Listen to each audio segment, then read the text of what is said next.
instrumental in getting a lot of companies involved in rapport, Whitaker Construction being one of them. He nominated me. I appreciate the gift that he gave to me and that I was ultimately able to give to a lot of our employees as well.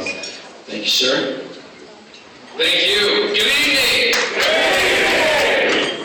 Hope everybody's having a wonderful night.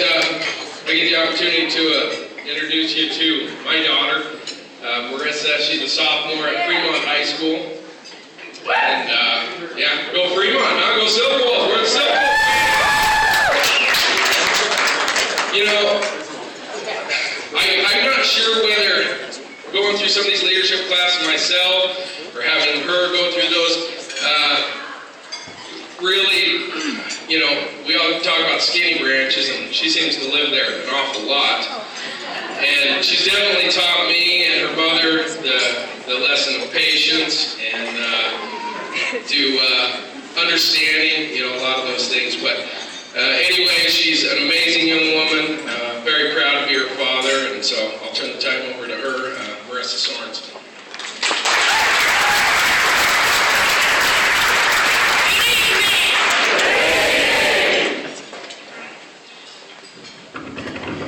One evening, an old Cherokee told his grandson about a battle that goes on inside people.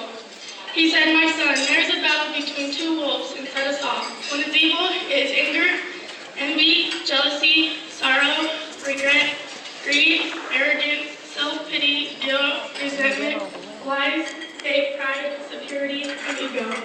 The other is good, it is joy, peace, and love, hope, serenity, humility, kindness, empathy, truth, compassion, and faith." The grandson thought about it for a minute and then asked his grandfather, "Which one wins?" The old Cherokee simply replied, "The one you choose to feed." A few months ago, I asked my dad how he finds the drive to do what he does and keep moving forward, how he keeps moving and wakes up every day and just keeps moving forward.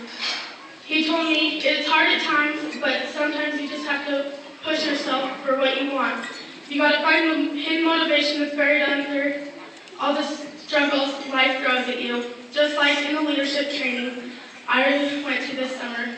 I pushed myself above and beyond to find my strengths and I have within me. I push myself as hard as I can, and now the struggles like grades and finding the drive to get on my horse every day to exercise her are much easier. I know I can fight through it and find motivation and get what I want because I can with a I know I can attitude. This training has taught me that being defeated is a temporary condition. Giving up is what makes it permanent. I guess you could say climbing mountain skinny branches in life isn't always the easiest. I'm always afraid that the branch might break, but that's just the chance I have to take in this world. Since my leadership course, I am quickly becoming a more confident young lady. I'm not afraid to get what I want, and I'm not afraid to get in large crowds. I stand up for what I believe in, even though my back might be pushed up against the wall.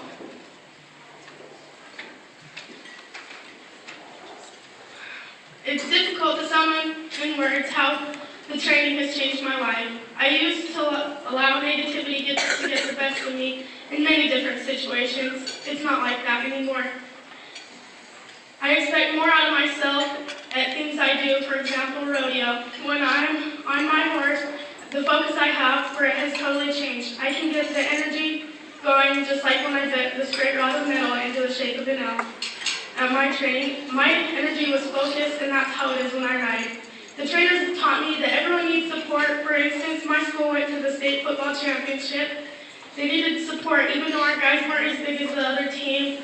Our school was the loudest, and it had the most spirit. There was an exercise in this training that I will forever and always cherish. The trainers gave us our love letters from our families, and the first one I opened was from my mom. I could barely even read it. It was hard. I was crying my eyes out, and I had to read it over and over just to understand it. And I know most kids don't get that kind of thing a lot. My family's sappy. Anyways, the next one I Grandma and Grandpa Sorensen. It was in a huge manila folder, and I pulled it out, and it was huge. It was on a cardstock letter with lines and lines of writing on it.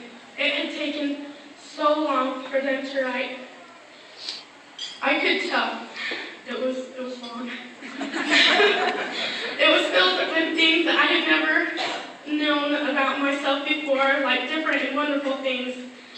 And of course, I cried the whole time. That amazing letter meant so much to me. After that, the trainers got up and started a new exercise. I got to stand there with my eyes closed and get hugs from my team.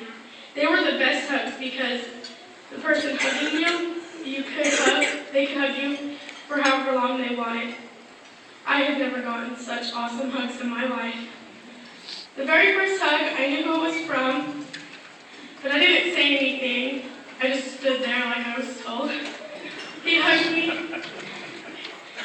me and held me in his arms while I cried. I wanted to hug him back so bad, more than anything. Tears fell down my face for a solid 5 minutes that he hugged me. So what I'm saying is right there I learned that I was going to let joy and peace and love into my life, letting go of all the terrible things and negative things that I had carried in my life. It was time for me to shine. Like the old Cherokee said, the one you choose to be is the one you will be. And I chose to feed the good wolf inside me, bringing compassion and faith into my life. Throughout the months since my training, I've stayed fairly close to the team or family I went to the class with. And I know that I could walk up to any of them with tears welled up in my eyes, and they would be there for me, because that's what this leadership training did for me. It made leaders out of all of us. It brought leadership into our life, and it made a whole lot of amazing memories. Thank you, and that's all.